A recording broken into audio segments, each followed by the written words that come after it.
Bom dia, queridos irmãos. Nós, nesse tempo de isolamento, de confinamento, de quarentena, estamos nas nossas casas, mas também é tempo de estudarmos a palavra de Deus. Você que é aluno da nossa EBD ou não é aluno da nossa escola bíblica dominical da segunda igreja, você tem a oportunidade de estar compartilhando conosco esse momento em que nós vamos dar continuidade aos estudos que estavam sendo realizados de maneira presencial nas nossas escolas bíblicas, domingos pelas manhãs. Então nós vamos continuar o estudo, a série de estudos sobre o livro de Ezequiel e o livro de Daniel, livros riquíssimos em que temos aprendido muito a respeito desses profetas, homens de Deus, que ouviram a voz de Deus e alertaram o povo sobre o rumo das nações naqueles momentos que eles estavam vivendo. E nós vamos ver na lição de hoje que ela vai falar muito ao seu coração, ela vai falar muito ao nosso coração, porque tem tudo a ver com o que nós estamos vivendo hoje aqui no Brasil. Tempos difíceis, e tempos tão difíceis Daniel estava vivendo ali também no Império Babilônico e posteriormente o Império Persa. Vamos orar a Deus então para nós iniciarmos a nossa lição, pedindo a orientação de Deus para que nós possamos refletir e aprender e crescer com a sua palavra e com a sua presença. Senhor meu Deus e Pai, eu quero te agradecer por essa oportunidade de nós estarmos compartilhando a palavra de Deus. Te agradeço, Senhor, por profetas, homens de Deus como Daniel, que ouviram a sua voz, entenderam os seus caminhos, colocaram em prática a verdade da tua palavra e foram usados tremendamente pelo Senhor com um propósito, para que muitos fossem salvos pelo Senhor. Em nome de Jesus Cristo, nos inspira com a tua palavra, que ela possa ser edificante aos nossos corações. Abençoa o nosso Brasil, que nós possamos passar por esses períodos de crise, por esse período, ó Deus, de dificuldade, mas que a tua igreja possa permanecer firme no primeiro amor, te buscando, e que o nosso Brasil possa passar por isso também de uma maneira triunfante. É isso que eu te peço em nome de Jesus Cristo. Amém. Meus irmãos, então continuando, hoje nós vamos estar estudando a lição 16, e ela não vai ser estudada de uma maneira completa hoje. Nós vamos ficar somente no capítulo 9 do livro de Daniel. Então peço a você, meu irmão, que abra sua Bíblia em Daniel 9, porque lá que nós vamos extrair aí os estudos de hoje. Então deixe sua Bíblia aberta, consulte a todo momento, para ir a sua revista na lição 16, em que nós vamos estar abordando dois temas interessantes. O primeiro diz a respeito da oração e o segundo das 70 semanas. O poder da oração, e tem tudo a ver com os nossos dias de hoje. Como a oração é importante para nós, como a oração é importante para o povo de Deus. Então nós vamos estar refletindo sobre esses temas no dia de hoje. Então, há alguns objetivos da aula de hoje. O que nós temos que sair depois dessa aula entendendo? Isso você pode acompanhar na sua revista também. Para aquele que não tem a revista, nós vamos estar aí dando um zoom na tela, ou se não, anote o que eu vou dizer agora. Primeiramente, nós precisamos saber reconhecer o valor magnífico da oração. Muitos desprezam a oração. E como nós sabemos que desprezam? Porque não oram. Porque nós, como sabemos o poder da alimentação saudável, por exemplo, de uma boa alimentação, nós nos alimentamos, nós não ignoramos o fato que precisamos alimentar bem. Então, assim como a oração é tão importante na vida do crente, depois nós devemos sentir, aí vem aqui a inspiração através do profeta Daniel.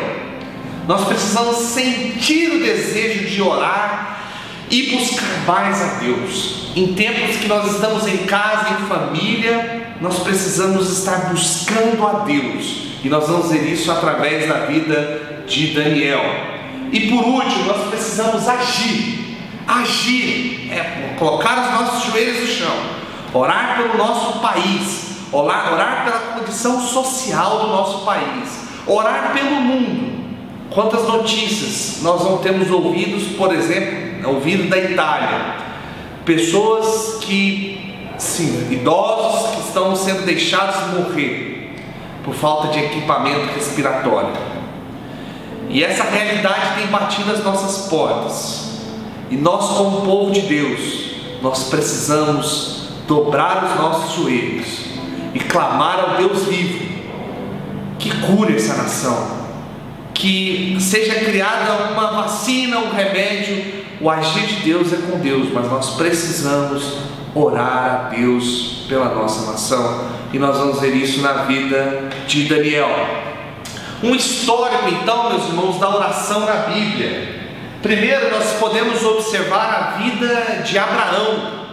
Abraão, em Gênesis 18, 23 a 33, ele intercede por Sodoma e Gomorra. Deus nos revela que Sodoma e Gomorra vai ser destruída por conta do seu pecado, por conta da sua iniquidade. Então Abraão roga a Deus: Deus, não destrua Sodoma e Gomorra.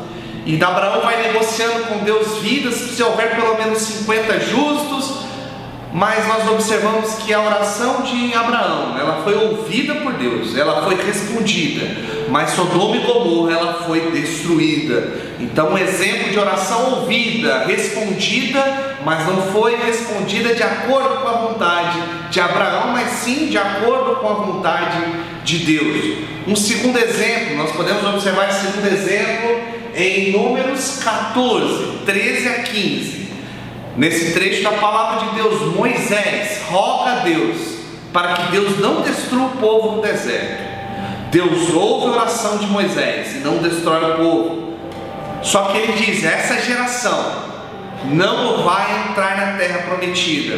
Ou seja, Deus ouve a oração de Moisés, mas Deus não responde de acordo com o que Moisés havia pedido. Deus responde de acordo com a sua vontade.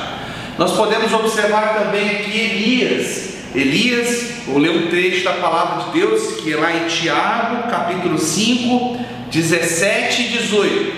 Olha só: Elias era homem semelhante a nós, sujeito aos mesmos sentimentos, e orou com instância para que não chovesse sobre a terra, e por 3 anos e 6 meses não choveu.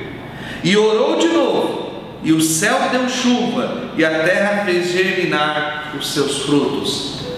Nós estamos falando de um Deus que governa a história, que governa impérios, que governa o nosso tempo, que não está omisso, que ouve a oração do seu povo. E Deus ouviu a oração de Elias.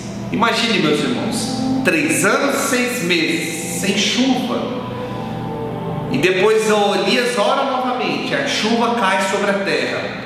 Nem os homens hoje conseguem prever as chuvas em suas quantidades. Nós podemos observar esse ano quantas cidades foram inundadas pelas chuvas, e os governos não estavam preparados, não previam isso. Um ano antes não tinha como eles preverem aquilo que estaria acontecendo nas suas cidades. Mas Deus é um Deus que governa todas as coisas. E nós podemos observar também na vida de Pedro e Cornélio. Cornélio, ali em Atos 10, era um homem temente a Deus, um gentil que se retira para orar. E Deus, ali naquele momento em que ele se retira para orar, o revela uma visão em que ele deveria ir atrás, mandar os seus servos atrás de um homem. E esse homem era Pedro. Quase que ao mesmo instante, Pedro também estava para se retirar para orar. E Deus, em visão a Pedro, mostra que ele vai receber homens e ser convidado para seguir esses homens. E Pedro entende ali a visão de Deus. E outras coisas mais foram reveladas naquela visão ali de Atos 10. Depois os irmãos abram suas Bíblias em Atos 10 e verifiquem o restante da visão. Mas Deus, ouvindo a oração de Cornélio, faz um mover extraordinário na vida daquele homem temente a Deus e na sua família também. Mas, meus irmãos, nosso estudo não vai ser panorâmico a respeito da oração. Nós vamos estudar o poder da oração na vida de Daniel, no capítulo 9 de Daniel. as orações do livro de Daniel, né? Nós podemos observar que em alguns momentos as orações de Daniel foram atendidas. E Daniel sempre é um homem que recorria à oração. Ele ia, mesmo quando estava proibido, ele era um homem que orava a Deus, que buscava ao Senhor. E é uma lição para todos nós. Nós precisamos orar mais. O primeiro caso em que isso aconteceu foi no primeiro sonho de Nabucodonosor. Eu gostaria que os irmãos que estão acompanhando a lição abrissem agora a Bíblia em Daniel capítulo 2. Nós vamos estar lendo aí os versos 17 e 18. Daniel 2, 17 e 18. O trecho diz assim: então Daniel foi para casa e fez saber o caso a Ananias, Misael e Azarias, seus companheiros, para que pedissem misericórdia ao Deus do céu sobre este mistério, a fim de que Daniel e seus companheiros não perecessem com o resto dos sábios da Babilônia. Daniel, ao receber a missão de revelar o sonho do rei Nabucodonosor, ele não vai pelas suas forças, pela sua sabedoria, mas ele convoca seus amigos e diz: vamos orar a Deus, vamos pedir as misericórdias de Deus, para que Ele ouça as nossas orações e nos livre da mão da destruição dos sábios ali na Babilônia por Nabucodonosor. Outro segundo exemplo é o que nós vamos estar estudando na aula de hoje. Na aula de hoje nós vamos estar vendo Daniel 9. Gostaria que você acompanhasse agora a leitura comigo. Vou ler o versículo 3 e o versículo 4. Diz assim: voltei o rosto ao Senhor Deus para o buscar com oração e súplicas, com jejum, pano de saco e cinza. Orei ao Senhor, meu Deus. Confessei e disse: ah, Senhor, Deus grande e temível, que guardas a aliança e a misericórdia para com os que te amam e guardam os teus mandamentos. Ou seja, nós vamos debruçar daqui a pouco mais sobre essa oração, mas Daniel se humilha diante de Deus a respeito do seu povo, a respeito da sua nação. E por último, meus irmãos, nós podemos observar ali Daniel 6. Daniel 6 traz o relato em que o governador Ciro, ele manda que todos cessassem as suas orações durante um período. O governador Dário, né? Ele pede que todos cessem ali as suas orações num período de 30 dias. Imediatamente Daniel ele vai orar a Deus, e Daniel é lançado ali na cova dos leões.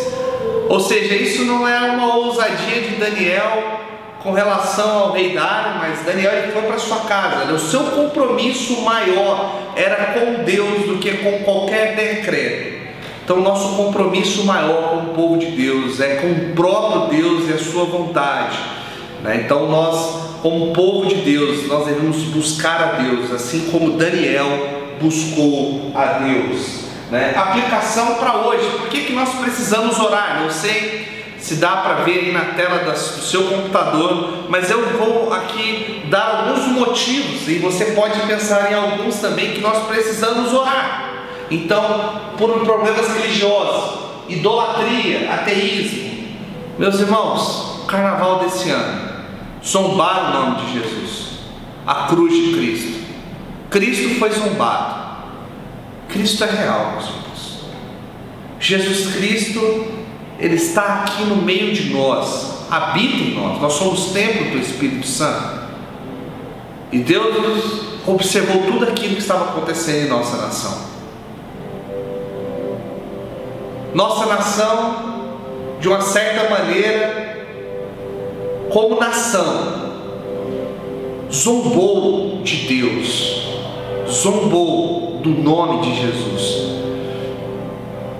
Então nós devemos orar pela nossa nação, com o povo de Deus. Nós devemos clamar por aqueles que não conhecem a Jesus. Nós devemos buscar a Deus por aqueles que estão na idolatria, por aqueles que não acreditam em Deus, nós precisamos ter a responsabilidade de buscar a Deus e orar por essas pessoas. Nosso coração deve estar inflamado. O fogo que nós vivemos deve ser esse fogo que queima pelas almas perdidas. A paixão por aqueles que não conhecem a Deus, não por qualquer tipo de dom espiritual, mas um amor que invade os nossos corações por aqueles que não conhecem a Deus e que nos move a orar, que nos move a buscar a Deus. Então, outro aspecto foi o comodismo dos cristãos. As estatísticas mostram que nós somos um bom número de evangélicos no Brasil, mas será que isso tem refletido em alguma coisa boa para o Brasil? Ou será que nós temos maus exemplos de evangélicos que têm se envolvido em vários tipos de denúncias, como corrupção, com ações que não agradam a Deus? Precisamos aí ficar atentos com relação a essas coisas. E com relação ao Brasil, no nosso aspecto social, orar pela pobreza, orar pelos mais pobres, pelos desafortunados, por aqueles que não conhecem a Deus. Outro aspecto interessante, a pandemia do coronavírus. Meus irmãos, é tempo de orarmos a Deus por essa pandemia, é tempo de dobrar os nossos joelhos, é tempo de nos humilharmos, é tempo de orarmos, é tempo de jejuarmos, porque o mal está à nossa porta e não é uma gripe comum. Médicos relatam que muitos chegam com estágio de pneumonias avançadas, e nós temos tido notícias de pessoas que entram no hospital no sábado e na segunda já faleceram. Nós precisamos orar, meus irmãos, orar pelos idosos da nossa igreja, pelos idosos de Brasília, pelos idosos do Brasil. Nós precisamos buscar a Deus para que eles sejam salvos e não sejam acometidos por esse mal que está à nossa porta. Epidemia da dengue. Enquanto o coronavírus avança, a dengue também avança. Essa semana noticiou-se no DF-TV que mais de 4.000 pessoas no DF estão com dengue ou já pegaram dengue durante esse ano. Um aumento assim, exponencial de casos de dengue, que também tem matado a nossa população. Devemos orar a Deus também por isso. Outro aspecto é pelo sistema de saúde do Brasil e de Brasília. Meus irmãos, nós precisamos orar pelos médicos, nós precisamos orar pelos nossos governantes, para que tenham estratégias, para que o nosso sistema de saúde ele seja melhorado de alguma maneira, amenizada a situação do povo nesse tempo de dificuldade. Então nós temos vários pedidos aí de oração, como os irmãos podem observar. Então orem, e aqui eu deixei olha, temos mais pedidos, você agora pode pensar em mais alguns e orar a Deus, porque oração nós precisamos praticar a oração. Meus irmãos, então nós vamos observar aqui um primeiro aspecto, que é essa oração aqui de Daniel. Daniel orava por quê? Daniel orava pelo povo de Israel, pelo povo de Judá, que estava ali exilado agora sobre nesse momento aqui, sobre o governo do rei Assuero, que era dos Medos, ou seja, dos persas. Então Daniel ele estava clamando a Deus. Interessante, meus irmãos, que no versículo 2 diz assim, olha: no primeiro ano do seu reinado, versículo 2 do capítulo 9, no primeiro ano do seu reinado, eu, Daniel, entendi pelos livros que o número de anos de que falava o Senhor ao profeta Jeremias, que haviam de durar as assolações de Jerusalém, eram de 70 anos. Ou seja, a primeira coisa, meus irmãos, que nós aprendemos com Daniel, ele estava atento às escrituras, pela leitura do livro de Jeremias, especialmente Jeremias 25, 11 e 12. Gostaria que você também me acompanhasse nessa leitura de Jeremias 25, 11 e 12. Olha só, meus irmãos, o que vai estar dizendo aí esses versículos. Toda essa terra virá a ser um deserto e um espanto. Essas nações servirão ao rei da Babilônia 70 anos. Acontecerá, porém, que quando se cumprir os 70 anos, castigarei a iniquidade do rei da Babilônia e a desta nação, diz o Senhor, como também da terra dos caldeus, farei deles ruínas perpétuas. Daniel, ele estava atento à palavra de Deus, e nós devemos estar atentos que a palavra de Deus diz a respeito dos últimos dias, que o amor de muitos esfriaria, que nós iríamos passar por grandes desolações. Nós devemos estar atentos ao que as Escrituras dizem, estarmos preparados, porque Maranata, volte logo o Senhor Jesus, e breve Ele virá, e a sua igreja tem que estar vigilante, porque o dia nem a hora nós não sabemos, mas nós devemos estar atentos como um bom vigilante, que não sabe o dia que o ladrão vem roubar a casa, mas ele está pronto, porque se o vigilante estiver dormindo, achando que não, hoje esse dia não vai ser o dia que o ladrão, o assaltante vai invadir a minha casa, esse dia ele estará despreparado, e poderá ser esse dia que o assaltante vai vir e assaltar a casa, e ele vai estar dormindo e desatento. Meus irmãos, é tempo de estarmos atentos, é tempo de olharmos para as Escrituras. Daniel olhou para as Escrituras e falou: já se passaram 70 anos. Então o reflexo disso é o seguinte, meus irmãos.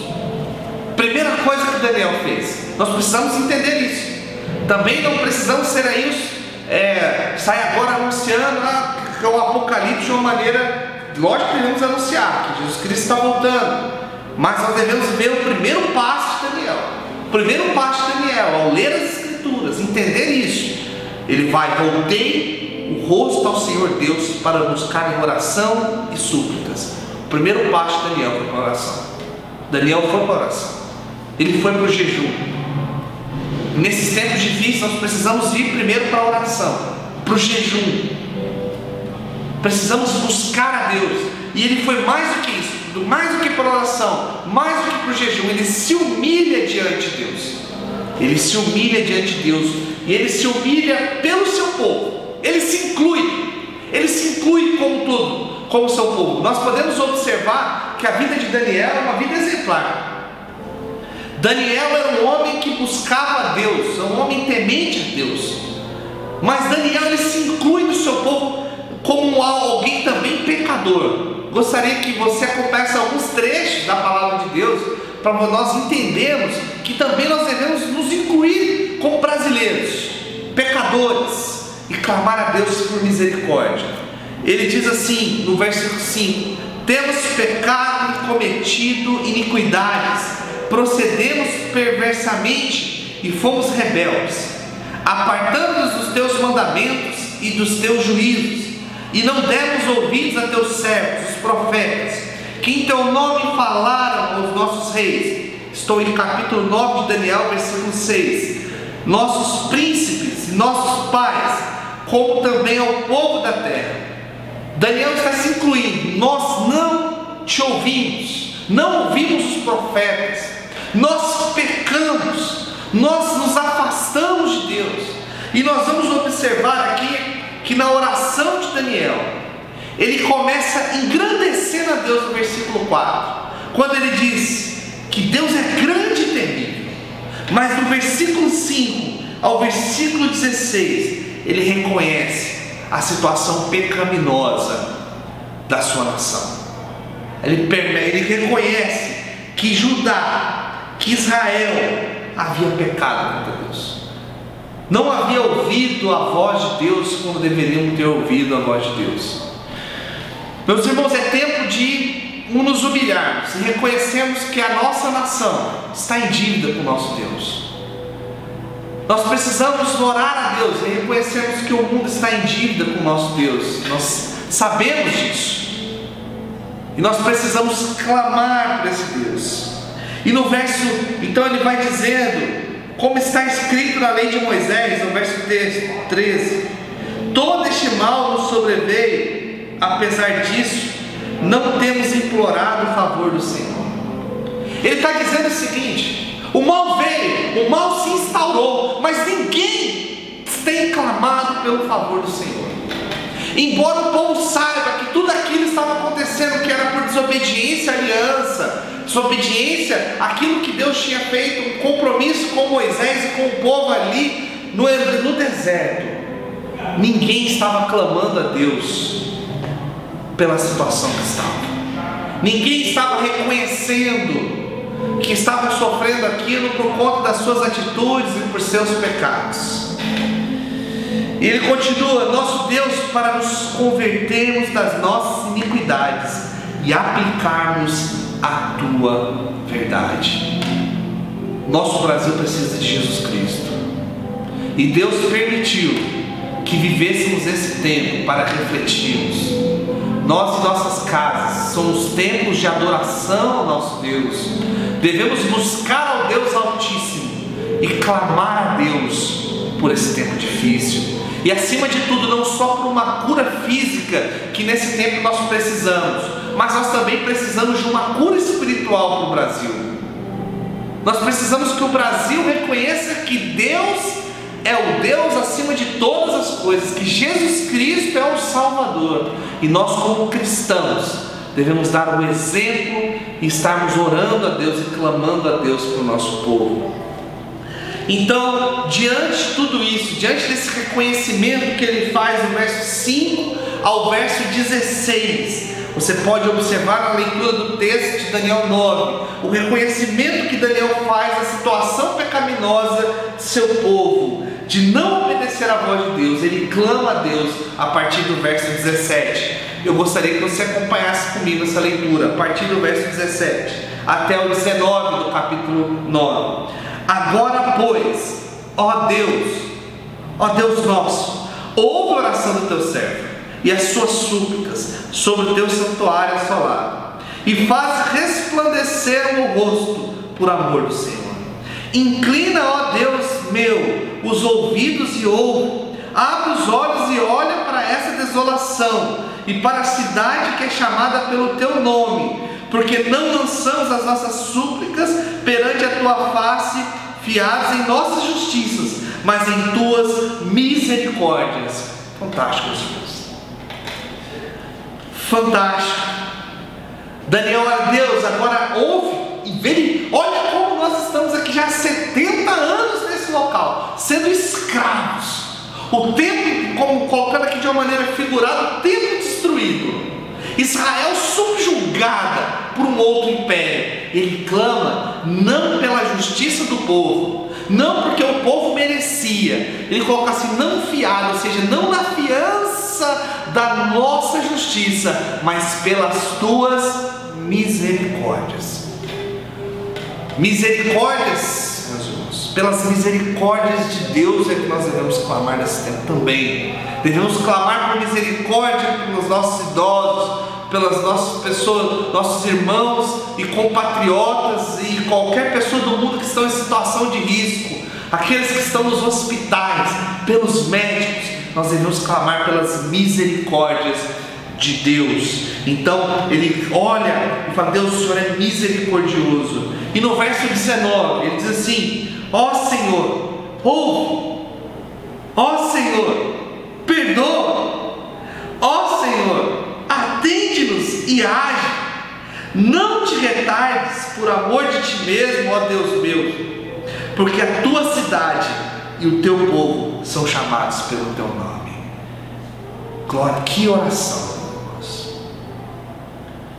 Que essa possa ser a nossa oração.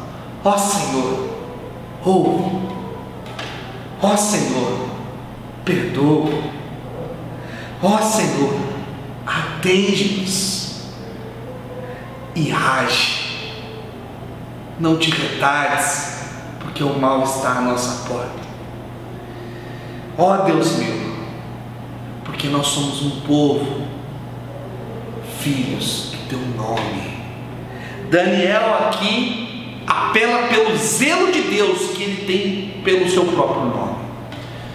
Deus, em um dos mandamentos, diz: não tomarás o nome do teu Deus em vão. Deus zela pelo seu nome, e nós somos povo dele, povo do Deus Altíssimo, que zela pelo seu nome. Então aqui vem o fantástico de Deus. Deus ouve a oração de Daniel, Deus ouve as suas súplicas.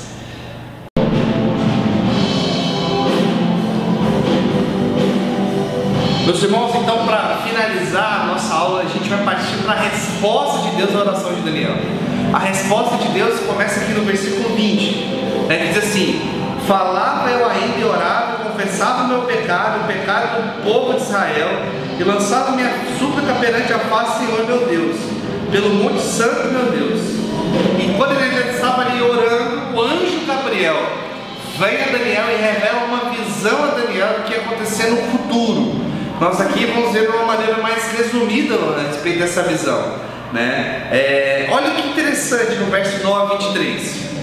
Do princípio das tuas súplicas saiu a ordem, e eu vim para tu declarar, porque és muito amado. Considera, pois, a coisa e entende a visão. Ou seja, quando Daniel começa a sua oração ali, que a gente viu no capítulo 9, há uma ordem do próprio Deus: Gabriel, vai até Daniel. Isso, irmãos, é fantástico. O anjo Gabriel vem então, sai das regiões celestiais, sai do imanente, né, vem para o transcendente, até a nós, o físico. Então Daniel ali tem a revelação, e ali fala de 70 semanas, que é o tema agora para nós finalizarmos o capítulo 9.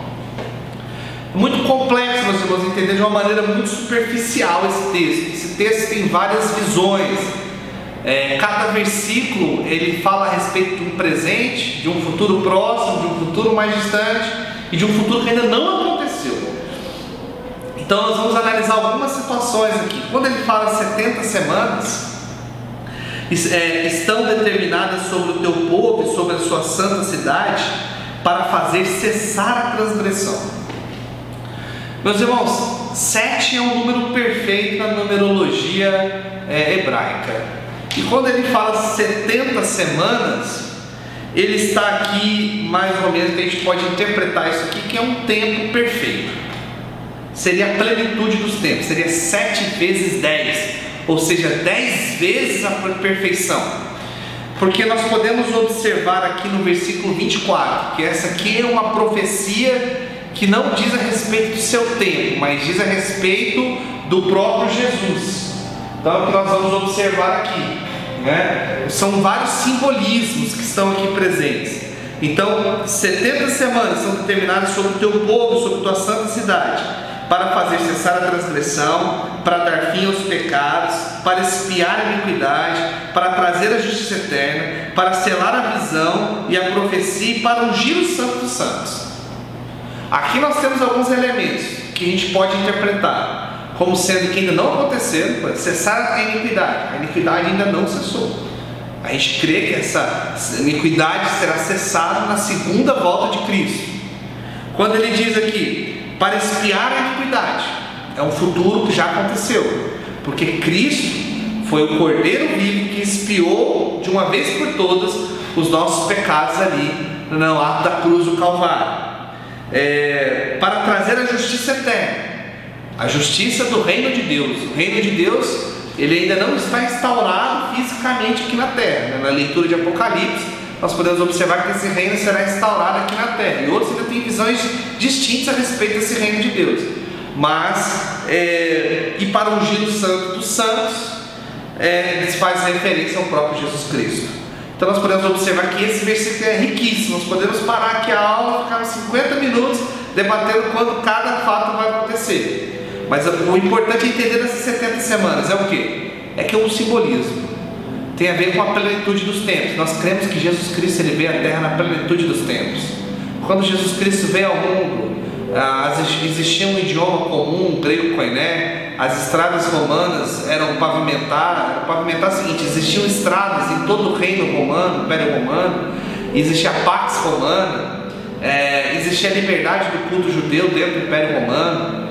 Então são vários aspectos que nós cremos que Jesus Cristo veio no tempo certo. Então eu creio que a minha interpretação a respeito desse fato é a respeito, não são 70 semanas literais, mas são a plenitude dos tempos, o tempo perfeito de Deus. Jesus veio à terra e Jesus ainda vai voltar à terra nesse tempo perfeito. Continuando então no verso 25, que é importante ler versículo a versículo. Sabe e entende, desde a saída da ordem para restaurar e para edificar Jerusalém, até o ungido, ao príncipe, 7 semanas, e 62 semanas.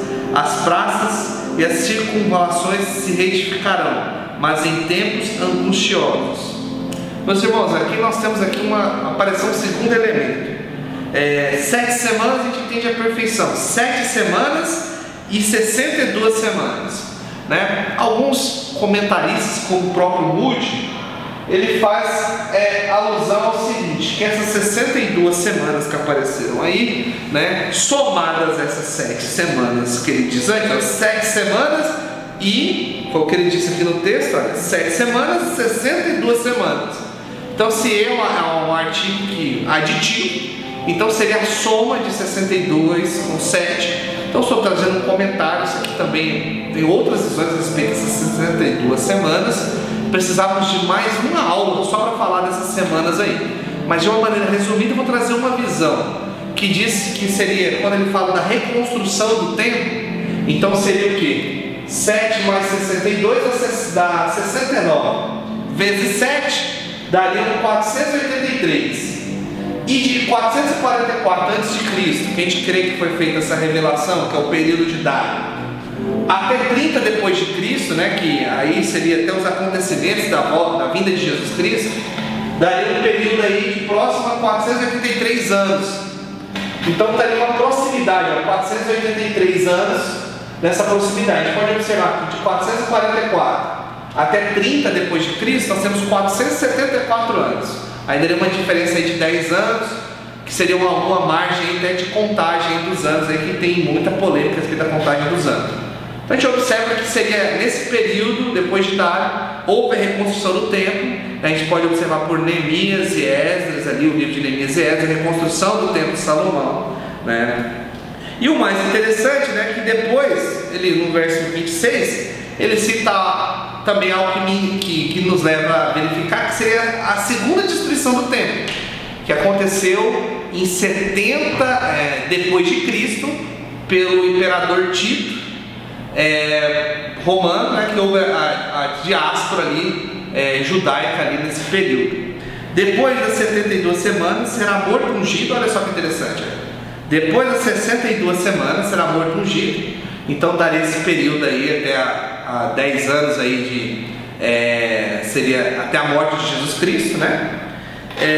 E já não estará. E o povo de um príncipe que há de vir, seria o Império Romano, destruirá a cidade e o santuário. Ou seja, foi o que aconteceu, Tito veio. Então nós temos aqui, olha só que fantástico. Primeiro ele começa falando, olha, essas 62 semanas mais as 7 semanas, que a gente interpreta, soma 62 mais 7, multiplica por 7, daria mais ou menos o período da profecia, do tempo do Dário até a morte de Cristo. Então teremos mais ou menos essa faixa de intervalo de profecia. Ele fala que nesse período de tempo, de Dário até Jesus Cristo, o templo seria reconstruído. Foi reconstruído com muita dificuldade. A gente pode acompanhar Neemias e Esdras. E depois disso, da morte do ungido, esse templo seria destruído. Foi o que aconteceu. Jesus Cristo morreu em 33, 34 depois de Cristo, e o templo foi destruído em 70 depois de Cristo por um novo príncipe que havia de vir, que era o Império Romano. Ou seja, a profecia falada do Império Persa, houve o Império Grego, a gente está no Império Romano. Esse novo príncipe que veio foi o que destruiu o templo de Jerusalém em 70 depois de Cristo. Fantástica essa visão aqui, meus irmãos, né? Não podemos ficar pouco tempo no livro de Daniel.